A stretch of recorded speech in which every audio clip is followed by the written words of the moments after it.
সুপ্রভাত। আজ শুভ সোমবার, 4 মে 2026।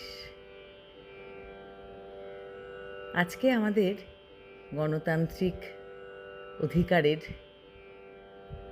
ভোটের ফলাফলের দিন। সব কিছু যেন শুভ হয়।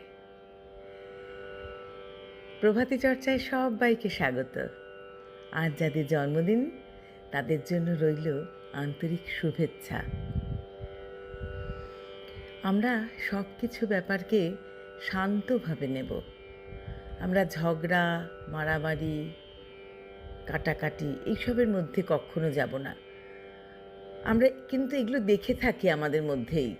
যেমন একটা পরিবারেই 2-4জন লোক থাকে, অনেক সময় দেখি প্রচণ্ড ঝগড়া, কিন্তু একজন তাদের মধ্যে কিন্তু খুব শান্তভাবে সব কিছু মেনে নিচ্ছে, আর সবাই কিন্তু ঝগড়া করে মরছে।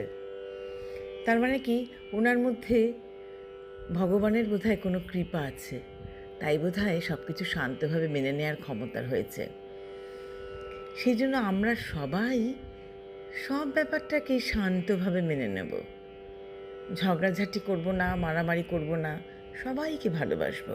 এইভাবেই আমরা জীবনটা কাটিয়ে দেব।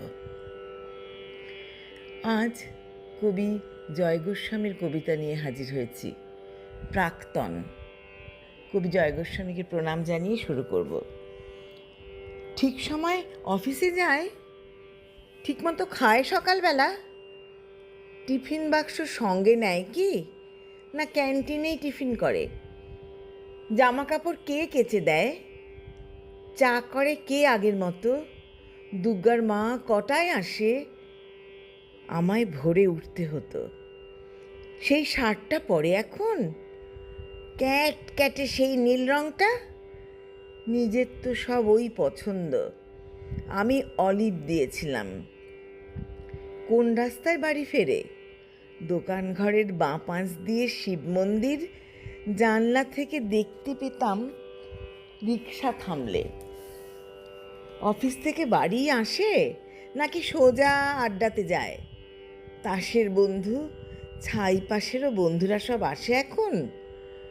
টেবিল ঢাকা মেঝের ওপর সমস্ত ঘর ছাই ছড়ানো, গেলাস গড়ায়, বোতল গড়ায়, টলতে টলতে শুতে যাচ্ছে। কিন্তু বোতল ভেঙে আবার পায়ে ঢুকলে রক্তারক্তি। তখন তো আর হুঁশ থাকে না, রাত বেরোতে কে আর দেখবে? কেন, ওই যে সেই মেয়েটা যার সঙ্গে ঘুরতো তখন। কোন মেয়েটা? সেই মেয়েটা, সে তো কবেই চলে গিয়েছে। বেশ হয়েছে, উচিত শাস্তি। অত কাণ্ড সামলাবে কে? মেয়েটা যে গণ্ডগোলের প্রথম থেকেই বুঝেছিলাম। কে তাহলে সঙ্গে আছে? দাদা বৌদি, মা, ভাই বোন? তিনকুলে তো কেউ ছিল না, এক্কেবারে একলা এখন। কে তাহলে ভাত বেড়ে দেয়? কে ডেকে দেয় সকাল সকাল? রাত্রিরে কে দরজা খোলে? ঝক্কি পোহায় হাজার রকম। কার বিছানায় ঘুমোয় তবে? কার বিছানায় ঘুমোয় তবে? কার গায়ে হাত তোলে এখন? কার গায়ে হাত তোলে এখন?